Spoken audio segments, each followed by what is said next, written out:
it's Erica here. If you're new here, welcome. If you're not new here, welcome back. Today, as you can tell from the title, this is going to be a more chatty video. I'm going to be talking about things that I just really don't like in the collecting community, or things that I think should stop. I'm going to be doing this while organizing some stuff in my binder. I filmed this yesterday and I didn't like how it turned out because I just went off track too much, so I'm refilming it now. But today's video is a collaboration with another YouTuber on here, another collecting YouTuber. Her channel name is Shu.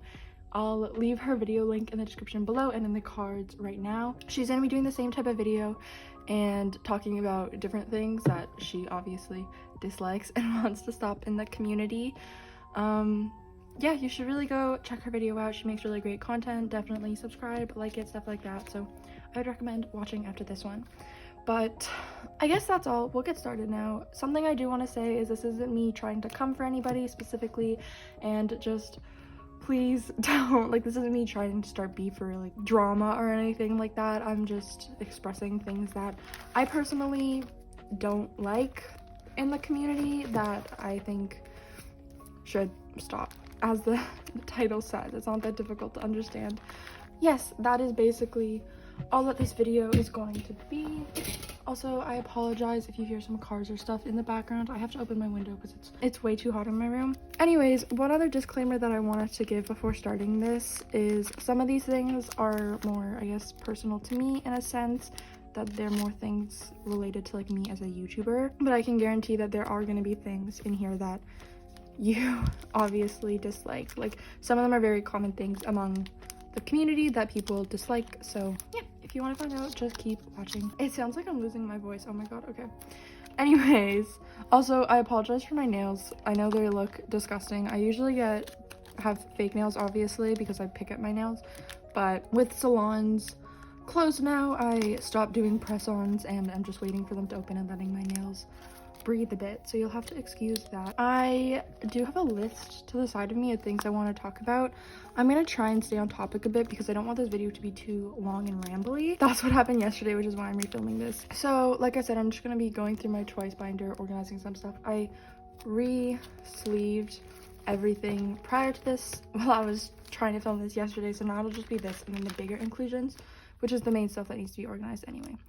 But anyways, now for the actual video. So I'm going to go in sections. I'm going to go in things that are more common just among the community, and then things that I find aren't as talked about or like hated on, if that makes sense. So the first thing I'm going to start with is member pricing. Member pricing is something that is talked about a lot in the community and is disliked for very obvious reasons. If for some reason you don't know what that means, it just is pricing different members of a group at different price points. Very self-explanatory. It is something that you'd think wouldn't happen because if they're all in the same group, the photo cards are from the same album, there's an equal chance of pulling every single one. There's no reason why let's say we're talking about Luna here, there's no reason why a Jinsol card should be more than a Vivi card.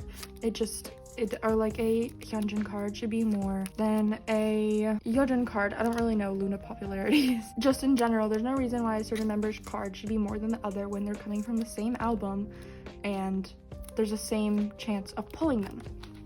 However, it is something that happens so often. In this video, you'll notice me reference a lot towards BTS because they are the main group that I collect.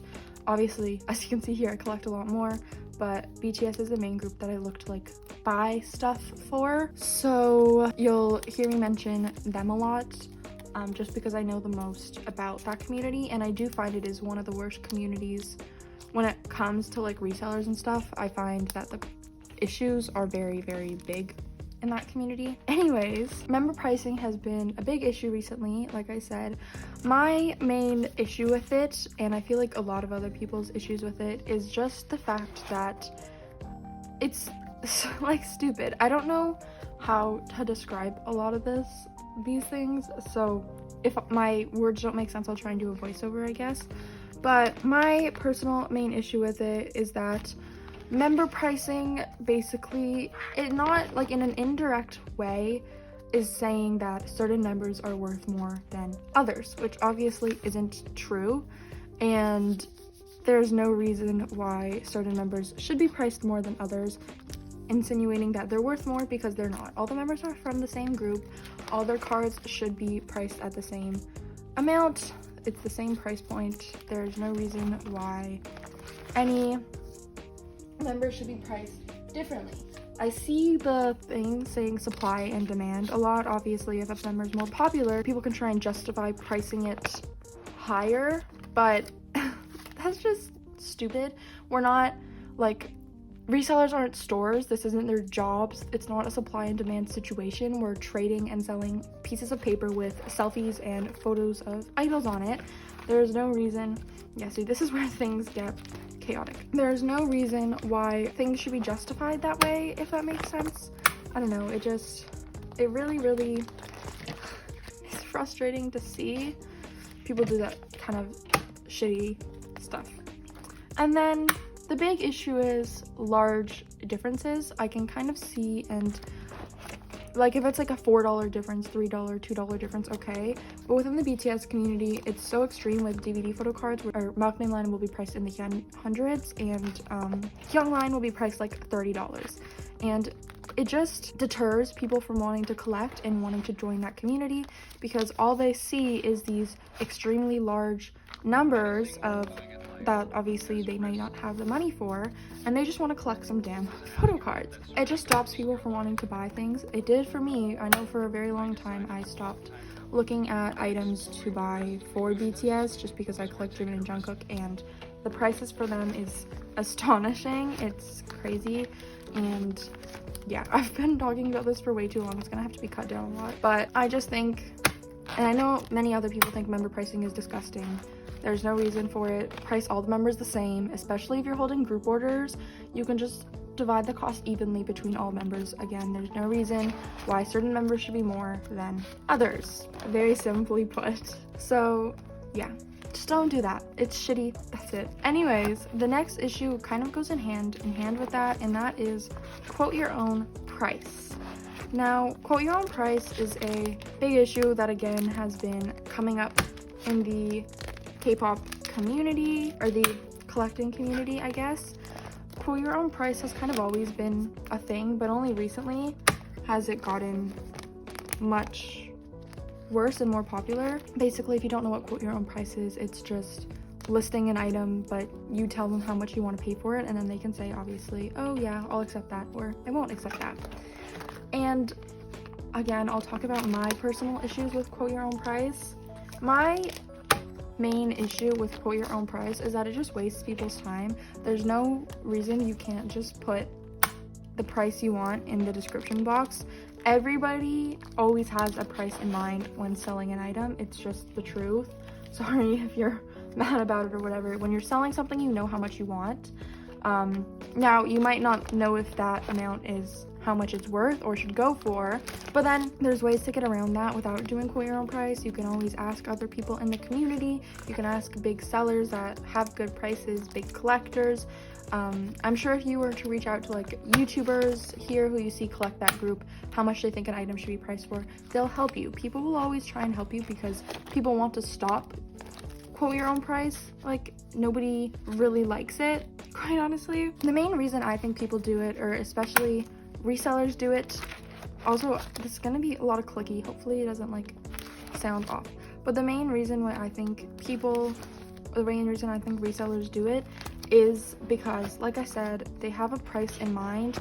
However, they want to see, oh, maybe somebody will offer more for that and they can get more money. It sucks to say, honestly, but in reality, at the end of the day, when selling things, people kind of just want, you know, their money. When reselling things, a lot of people want as much as they can get, and so quote your own price kind of allows that. I'm just gonna be taking all of my pre-order cards out right now. Another issue, like I said, with quote your own price is it just wastes time. By messaging somebody offering prices, then they don't want the price, it wastes everybody's time. And if you have a price in mind, just put it in the description so that everything can go faster and smoother. There's no need for it. And the big issue with these resellers is they kind of label everybody as time wasters when you message them. If they don't have if it's not the price that they particularly want, then they just label you, and then you say like no or something, they can label you as a time waster because you messaged them, you asked whatever, but then you ended up not going through with it. And that kind of relates more to my next topic, which is DM for price. Oh god, this one really upsets me. DM for price, in my opinion, is one of the stupidest things in the community. I think people do it sometimes because they know it's like it's a higher number, and so they don't want to put it out there. They're like, only serious buyers. But then if you message them and ask the price and are not interested anymore because it's too much for you, they'll label you as a time waster, and they'll be like, I only said serious buyers. But it's not your fault that you didn't know the original price. You see, it makes zero sense to me the way some of these resellers work. But DM for price, again, is just a big time waster. If there is a price for it, just put it in the description. And if people see it and are like, oh, that's way too much money, whatever, blah, blah, blah, blah, blah, then they'll move on. Like, it's not gonna make anybody, whether you say the price in the DM in their messages or you say the price in the post, it's not gonna make somebody automatically have that money and be able to pay it if they weren't gonna be able to, if that makes sense. Like, I don't know if I'm explaining this properly, but I don't know. I personally never reach out to somebody unless it's a huge item that I need, if they list it at DM for price, just because I know that it's going to be a really expensive price, and I would rather just look until I can find something with the listing price right there rather than having to like reach out and talk to somebody about it. And then B, if it's a price that I don't want to pay for the item, I get scared that they're gonna try and like pressure me in the DM and messages, because people have done that before, and like, or label me as a time waster for not being interested in it. That's my main issue with DM for price, and the reason why I personally don't think it should be a thing is just because, like I said, it's simply put, waste people's time, waste people's energy, and it's just not necessary, honestly. Like, unless it's like a Polaroid and whatever, if it's something super rare, I can whatever, but I just don't think it's something that people need to do. The next few things aren't really related to buying in general, they're more so just related to like the community overall. All these sleeves are so dirty, it's disgusting. Oh my god, I need to like dust my binder. So just so you know, I'm going to be going through now and sleeving all of these pre-order cards because I used to not sleeve them, but I'm going to start now. So that's what's going to be now. So this next one is adding other groups, hashtags, and a post unrelated to them. So what I mean by this is, let's say I post something, let's say I post a photo of twice cards that I'm wanting to sell or trade, and then I put the hashtag eyes1 photocard in the caption, that kind of stuff. It's not a post related to eyes1, it's related to only twice is in the photo, but I'm putting eyes1 in the caption, and people do that to get more exposure, I guess, and I can kind of understand that. Other people get angry when people put like the hashtag want to sell trade, hashtag want to sell, in want to trade posts. That I don't really care as much about, but things like putting other groups in a hashtag that in a post that has nothing to do with them, that kind of stuff upsets me. And that's just because, okay, I get it, you're trying to get more exposure, you want to sell or trade, whatever that is, and you think by putting it in another hashtag it'll go quicker. I can promise you it will not. Nobody is going through a whatever Luna photocard hashtag looking for twice photocards. Nobody's going through the BTS hashtag looking for red velvet photocards. Like, it's just, when you're scrolling through a hashtag looking for trade or sale posts, you're only looking for that specific group, and I can guarantee you that nobody is going to message you if it's not related to that group. They're just gonna get frustrated and scroll. Like, there has been a few times, I'll admit, where I'm going through a hashtag and I see something from another group post there, and I'm like, oh wait, actually I might need that card, but I'm just gonna look at it later when I go through the hashtag that relates to that group, if that makes sense. Like, know how to explain this properly. Like, there's not much more I can say on it other than that. Just don't do it because it clogs up the tags. I know especially a lot of people do it with the BTS hashtag because obviously they're like, oh my god, so many people collect BTS, so many people go through these tags, it'll get seen by more people and then people will reach out, whatever. But the BTS tags are already so like clogged and filled up. Like, I can go check it in the morning, and then if I check it in the night, I'll have to scroll for an hour, like at least, to be able to find the same posts that I saw in the morning. Things go like that in the BTS tags, and it's constantly being updated like all the time. So by adding hashtags, and it's not just for BTS, it's just the best example I can think of, but when adding hashtags for groups that the tag isn't for, it just clogs it up more, and it's harder for people to find the actual shit that they're looking for. So just don't do it. It's not that hard. So the next one is kind of self-explanatory, but it's something that I thought I'd mention because it happens more than I thought it would, and that's just being unnecessarily rude when trading or buying. This happens to me sometimes when I'm trading with people. I didn't really think about how many sleeves these would take up, fuck. When trading with people, you'd be surprised how often people are just unnecessarily rude. At least to me. All these things I'm speaking on for me. When I trade or message people to trade, I always try and be as nice as possible. I try and respond as fast as I can, you know, be as helpful. I always send proofs, videos, everything like that. And I try my best to never be rude, but there's a lot of people who I've, well, not a lot, but a decent amount of people who I've traded with that are just rude to me for no reason. And I never really understand why. Like, if we're exchanging addresses and information and obviously giving each other our photo cards and stuff like that, then we should be on a nice basis with each other. There's no need to be rude. And I guess the main time where I find people being rude, like, oh, what?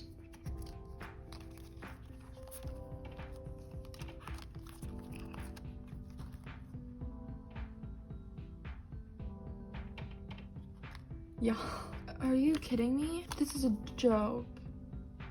Oh my god. Okay, wait, pause. Story time. I bought this set at Kpop North, which is like a K-pop convention in Toronto, and I thought I was missing the Dahyeon and Momo cards, so I bought an extra Dahyeon and I was looking for a Momo, but they were just stuck behind other cards. This literally I bought like a year ago, and I'm just realizing this now. What the fuck? Okay, well, this is gonna be up for trade or sale. Oh, okay, well, I guess this is complete. Damn.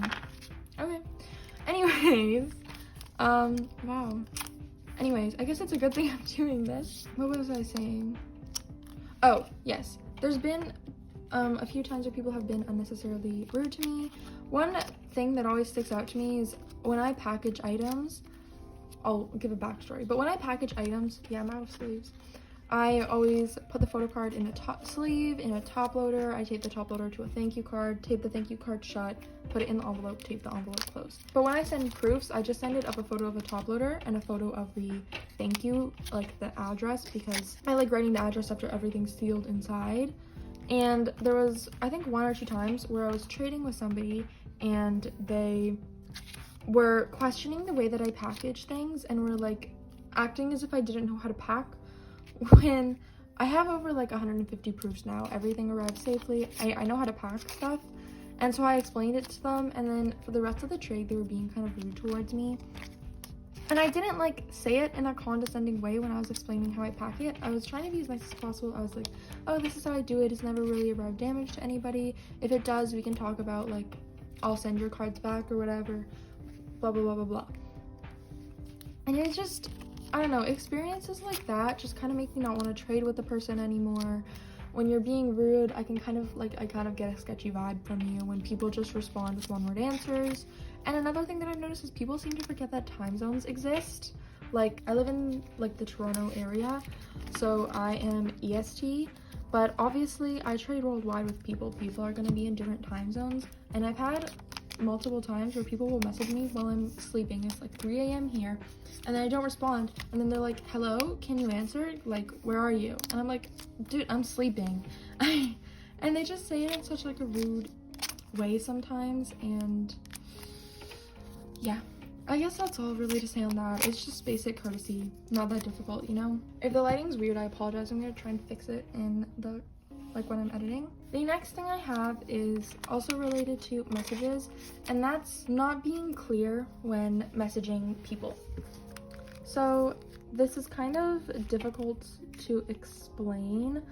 However, what I mean when I say it is just people who will message me. Oh god, I'm having an issue. Hold on a second. People will message me sometimes things like they'll respond to my wish list and just be like, oh, I have Momo. Or they'll respond to a Luna wish list and be like, oh, I have this Olivia. But they're not telling me what they're like, if they're selling it, if they're looking to trade for it or anything like that. And I say in my info to not do this because I won't respond to you, because stuff like that, just for me, it wastes my time. I don't like when people do that kind of stuff. And just if you're gonna message, please just be clear about what you're messaging for. It might seem, again, self-explanatory, but clearly it isn't, because people still do this a lot. And I usually check out their account to see if there's anything posted that I need and look at it. And then if there either A, isn't anything posted, or if it's for sale or something like that, or they're not trading for anything I need, I just won't message back. A lot of the time, I just won't message people back when they do that kind of stuff, because like I said, it says in my post, don't do that, and it just frustrates me. Wow, I'm gonna end up using all these fucking sleeves. I also have the Nyan card of this, and it's so cute. Okay, here, sorry, this is an intro, but I got this from a trade. Look how cute this set is. Oh my god. Okay, very off topic. Anyways, this is the last thing that I would like to mention, and these last two things pertain more to me being a collecting channel and YouTuber. So the first one is asking collectors or YouTubers about money and finances. So like I said, this pertains more to YouTubers, but I guess at the same time, if you have like a collection account where you do collection posts and stuff, then people might ask you about this as well. It probably does happen. It's happened a few times to me. It's obviously not as common with me because I'm a smaller channel, but it has happened more times than I honestly thought it would with me being a smaller channel. And it's just things like asking people how much money they make, how they're able to afford this kind of stuff, what job they have, stuff like that, that I just, like, don't ask that kind of shit. You think it'd be, like, I don't know, you'd think people would respect that, and I understand that some, like, people don't have, bad intentions when asking that kind of stuff, like 99% of the time, but quite honestly, it just makes me uncomfortable when people ask that kind of stuff. And at the end of the day, as much as I want to be like close and I try and be as friendly as possible with my subscribers and stuff like that, you don't know me personally. You've never even seen what I look like you don't know me really beyond my collection and what I talk about in my videos. So me telling you about how I'm able to afford my collections and stuff like that, and you asking about that, just isn't the level that we're on. Like I said, I want to be friends with my subscribers and like be nice with them and stuff like that and be on a good note, and I try as much as possible to be friendly, and like I like everybody's comments and stuff like that. But at the end of the day, you are not my best friend. So yeah, just, I don't know. This Chaeyoung card is so cute. So I don't know, it's just, it frustrates me, and I'm never, like, I'm not gonna answer those questions. Or like when people comment stuff about, oh, I wish that I had that kind of money. Again, I know it's not with ill intentions, you're just sharing what you thought and stuff like that, but stuff like that kind of makes me feel guilty in a way that like I'm able to afford this kind of stuff. And I don't know, it's just how I personally feel about these kind of things, and I know that some other YouTubers feel the same way. I'm sure some literally couldn't care less, but it personally upsets and frustrates me. So just, if you're seeing this, please don't comment any questions or things about money or my sources of income on my channel. Simply put. Again, I said that like 5 times. Y'all, look, I've sleeved all these now. Look at this shit. This is just pre-order cards. Look, you want to count and see how many are here. Oh my freaking god, this is insanity. I'm like trying to push them all down so that the bottom of the sleeves. Okay, anyways, that was it for this video. I'm gonna kind of keep storing stuff while I do the outro so you're not just staring at my hands. But that was it for this video. I hope you all semi-enjoyed it. Sorry if I sounded rude or anything. I have very strong opinions on some of these things. So yeah, sorry if this doesn't make any sense at all. Like I say, I ramble a lot and chat a lot, and so sometimes I forget to like talk about the actual point of what I'm saying. But hopefully I was able to like get the message across, and if I wasn't, editing me will do some sort of voiceover and fix that. So yeah, I hope you guys all enjoyed, semi-enjoyed, whatever. Hopefully this video isn't too long. I'm gonna try and make it as short as possible just because I feel like it might be long because it's like a chattier one and I talk a lot. But like I said at the start of this video, this is in collaboration with another YouTuber, so go check out her video now. I'm sure it's gonna be good. I know once she uploads it, I'm gonna watch it, but make sure you go check it out, subscribe to her, like her video, stream her content. She makes really good videos, and her editing style and filming style is really cool, so I would highly recommend watching. Oh, I'm finally done with all these damn pre-order cards. So I'd highly recommend watching and checking her out. Yeah, if you like this video, make sure you give it a thumbs up, and if you want to see more of me and my content, make sure you subscribe down below. I try and post once a week. There should be some hauls coming up. A lot of WJSN photo cards will be seen on my channel soon because Lord knows I'd be buying so fucking many because I have no self-control. But yeah, I guess that's really it. I hope you guys enjoyed. Like I said 25,000 times, and I hope you have a great day, I guess. Stand twice. Okay, bye.